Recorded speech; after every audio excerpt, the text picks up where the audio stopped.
To get started investing, pick a strategy based on the amount you'll invest, the timelines for your investment goals, and the amount of risk that makes sense for you. Welcome to the Trend Visionary.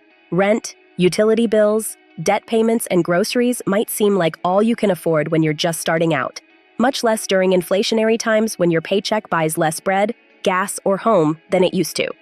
But once you've wrangled budgeting for those monthly expenses and set aside at least a little cash in an emergency fund, it's time to start investing. The tricky part is figuring out what to invest in and how much. As a newbie to the world of investing, you'll have a lot of questions, not the least of which is, how much money do I need? How do I get started? And what are the best investment strategies for beginners?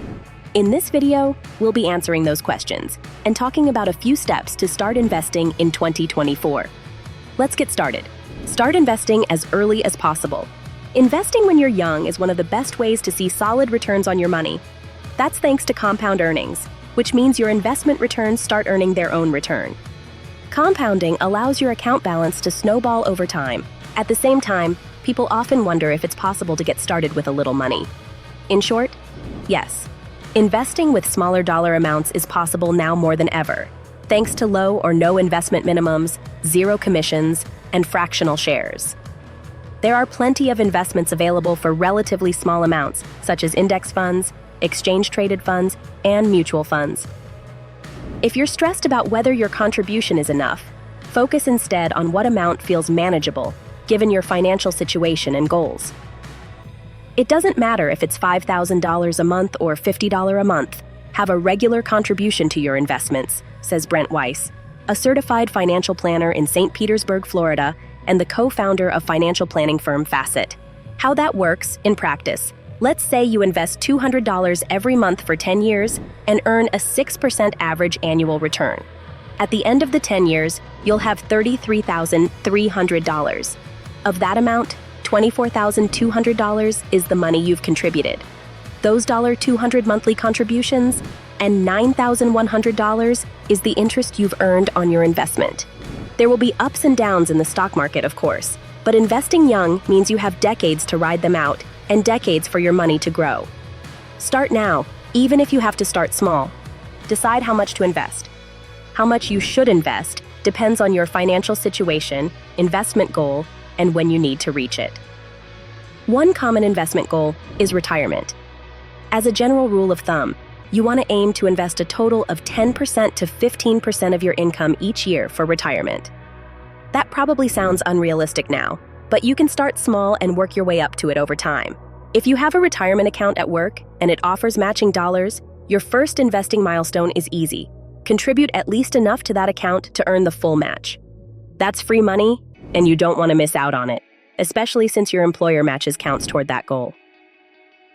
For other investing goals, such as purchasing a home, travel, or education, consider your time horizon and the amount you need. Then work backward to break that amount down into monthly or weekly investments. Open an investment account.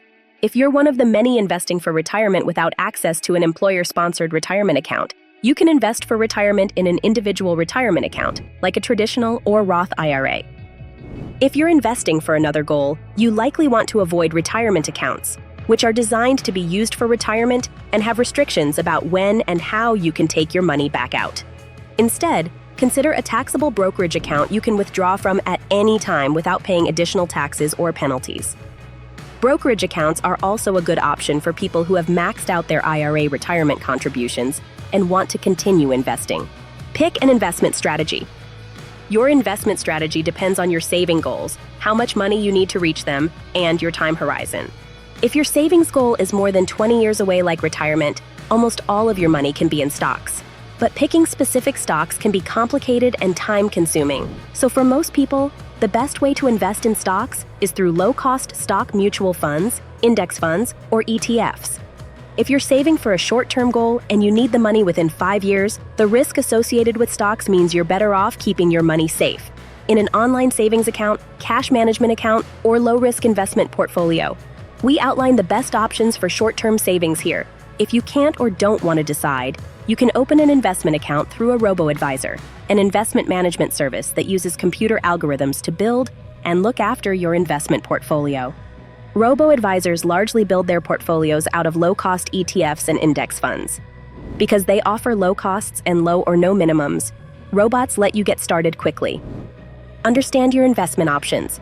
When delving into investment options, it is crucial to comprehend the various instruments available. After deciding how to invest, the next step is to choose where to invest.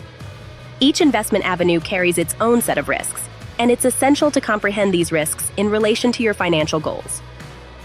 For beginners, popular investment choices include stocks, which represent ownership in a company, purchased at a share price. It is advisable to consider purchasing stocks through mutual funds for added diversification. Bonds, functioning as loans to companies or government entities, which agree to pay you back in a certain number of years. In the meantime, you get interest.